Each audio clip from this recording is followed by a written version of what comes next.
Hey guys, Ningen here bringing you another Dragon Ball Z Dokkan battle video, and today we are going to show off the cool little 8-bit April Fool's Goku and Vegeta over on the Pure Saiyans team using the new Vegeta double transforming Vegeta leads for that 150% boost. Let's see. I'm kind of worried that Vegeta will just one-shot Bardock here, so I guess we'll see how... I don't think this Vegeta is going to tank very well with type disadvantage, but I do love these. It's a cool little April Fool's thing, and I'm glad they gave us actual playable cards as opposed to last year where we got the Peppy Gals like group LR thing that you couldn't use. So the Vegeta and Goku are basically the same, they just kind of do the opposites in terms of attack and defense. So Vegeta, when he supers, raises his defense for 4 turns, and then his passive is defense 88% and then attack 88% when he performs a super, and Goku is the opposite way around. So not bad. I mean, 88% is a fairly decent increase, but of course he is a free-to-play unit, fully rainbowed with his own orbs, which is at least quite nice. Shares a few of the decent attack links here with the transforming Vegeta, prodigies. Yeah, let's see what exactly he can do here. So, because I mean, I would normally in this situation, I'd probably want to put the Vegeta in the first slot, but he would probably one-shot this Bardock. So, I mean, hey, double-digit damage with the Turles on rotation for support. Over 750,000 on the attack stat, but no crit. So obviously type disadvantage means we're not going to do a huge amount of damage. And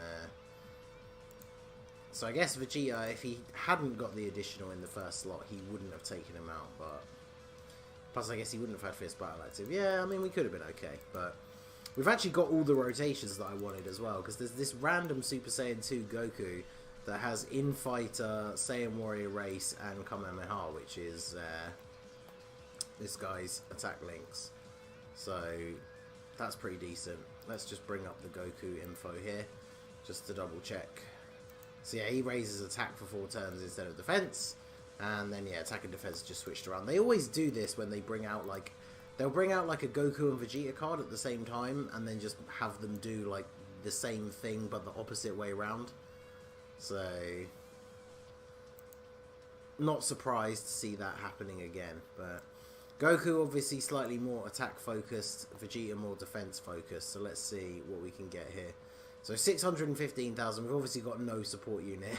I love the fact that the little explosion from the super attack is in the like 8-bit style as well. But I mean, they both tanked for double digits and they didn't do terrible damage. So, you know, free-to-play cards over the last, like, year, I guess, have been getting better and better, and it's quite funny to see that, you know, these cards are the April Fool's, like, gift, but they're actually pretty decent.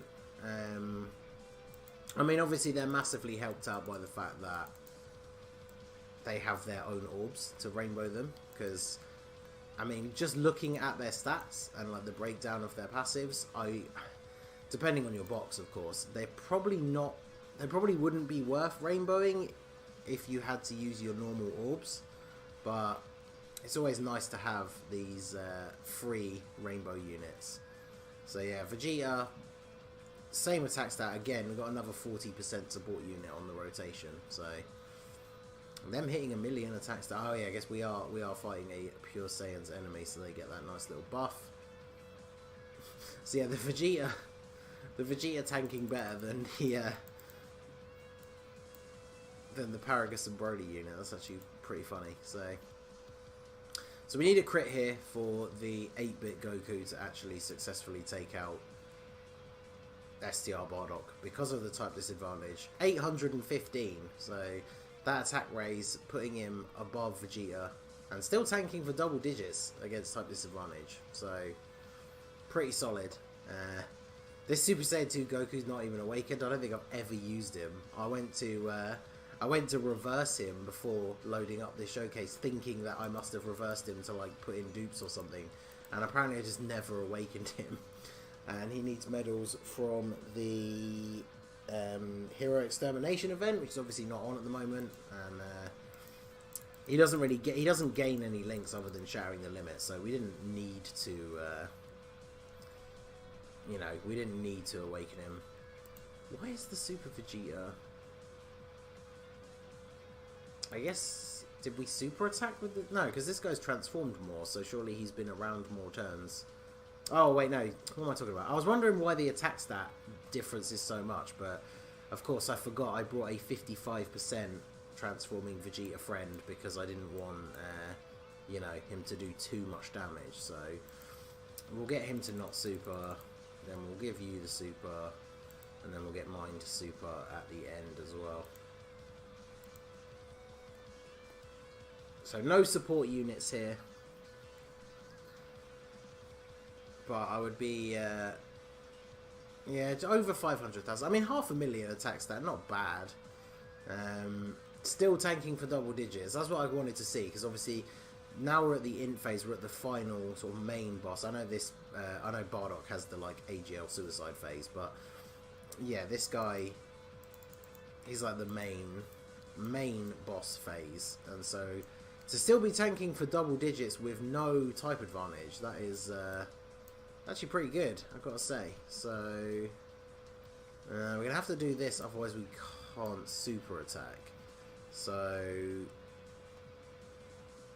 I mean, even with the complete lack of investment that Super Saiyan 2 Goku has, and the fact that Bardock has type advantage, I'm still pretty certain they can't, we're not going to take 330,000 damage. So 32,000. I mean, we took a lot of damage, but yeah, 815, so pretty consistent with the support units on rotation. Not bad damage at all. And then, yeah, the Goku, despite being a little bit more attack based because of the extra boost that he gets from the super, still tanking very well against Super Saiyan 3 Bardock here. So it's cool to see, like, the whole 8-bit thing is really cool. Like, obviously I know there's a lot of people out there who are very appreciative of it. I mean, my first gaming console was an 8-bit console, so it is very cool to see something like this in the game. But the main thing for me, I would say, is the fact that the cards are actually pretty usable, and that is probably the best part about it. So I mean, don't get me wrong, they're not gonna have a spot on my Pure Saiyans team, because I mean, unless this is one of the first videos of mine you've seen, you guys know my box is pretty crazy, but they're still good units. I love how tiny the Vegeta was there as well in Bardock's super attack. It's like Bardock's beating up a little 8-bit midget. Oh, wow. Good times. I love some of... I can't think of any, of course, off the top of my head, but there are some pretty funny disparities in the size of, like, certain sprites in the game, but I like that. That's a pretty good one.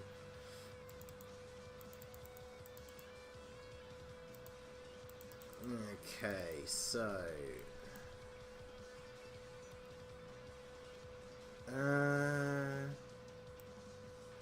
actually, yeah, let's just do this. Let's use our Future Bomber here. Get a nice little attack buff. We don't have a support unit on the rotation. I was gonna say we could see if we could actually break 1,000,000 attack stat with the Goku, but of course we don't have a support unit on the rotation. At least, I guess, if we don't take him out this turn, we're going to have the effect of the Future Bomber still active next turn for Vegeta. So we will have a support unit on the rotation with him, but... Okay, we're actually gonna see Super Saiyan Blue Vegeta as well. I mean, I guess we've got 3 units on the team that are not particularly good, so I guess I'm not surprised. I mean, it seems very wrong to not do this, but, this isn't a showcase for transforming Vegeta, so sorry. Oh, we're even going to get the Dokkan mode with the Vegeta, perfect. See if we can actually hit these on the old emulator with the mouse. I probably should get a bigger, better mouse pad, but... Good lord, that was awful. Press F in the comments for my terrible mouse work there. I just like, it's so weirdly unresponsive when you're using the mouse on the emulator. It's like the only downside. Like, using the emulator is so much more convenient than trying to sort out like the capture card of my phone.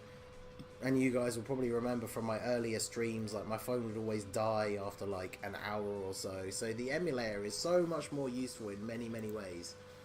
Apart from when it comes to the Dokkan mode. It is a bit of a letdown. But anyway, that is the 8-bit Goku and Vegeta April Fool's cards. Still, you know, joke cards though they may be, they're very cool and they're actually pretty usable. So let me know down below what you think of them and whether you've already finished with the grind. The drop rate has been kind of hit or miss. Like it wasn't too bad for me, but I was watching Skills' stream last night and his drop rate he was just not getting drops. It was terrible. So anyway, smash the like button if you enjoyed the video, subscribe to the channel if you are new, follow my Twitch and all of the other good stuff in the description below, and I will see you all again soon.